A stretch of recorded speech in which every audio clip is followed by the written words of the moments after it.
Are you confused about the differences between Section 504 and IDEA? You're not alone. It is important for parents to know how 504 and IEPs differ. A student cannot have a 504 and IEP. Parents cannot ask for a 504 plan if the student qualifies for an IEP. Stay tuned. Special Education Advocacy and Consulting will explain in detail the differences in a 504 and IEP. IEP versus 504 plans. Section 504 does not involve written plans.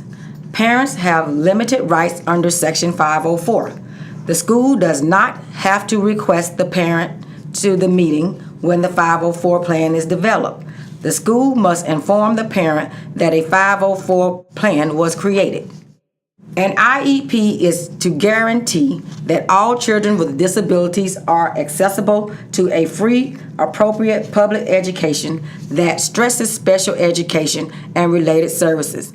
Plan to meet their unique needs and prepare them for promote education, occupational and self-regulating living, and to ensure that the rights of children with disabilities and parents of such children are safe.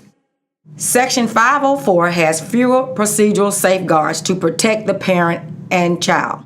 Section 504 protections trail the child after she or he leaves the public school system. IDEA does not. Section 504 of the Rehabilitation Act shields several areas: preschool, elementary, and secondary schools, occupational practices, availability, health, welfare, and social services.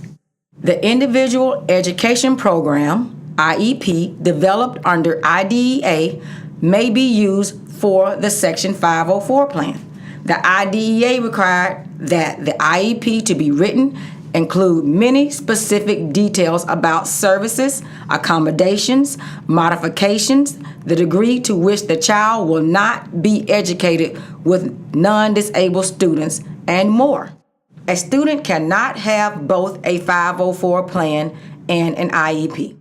If the student is eligible for special education, that's what he or she gets, and all the supports and services needed must be provided as related services attached to the IEP. Additionally, the parent cannot opt for a 504 plan if the student is eligible for special education, since the school is required to provide an IEP to a student who is eligible for one because of the greater rights and entitlements under the IDEA than under Section 504. A school district must comply with more procedural requirements and formalities under the IDEA. Re-evaluation. Section 504 states that re-evaluations in agreement with the IDEA is one means of compliance with the Section 504. The Section 504 regulation mandates that re-evaluations be led periodically. Section 504 also wants a school district to conduct a re-evaluation before a major change of placement.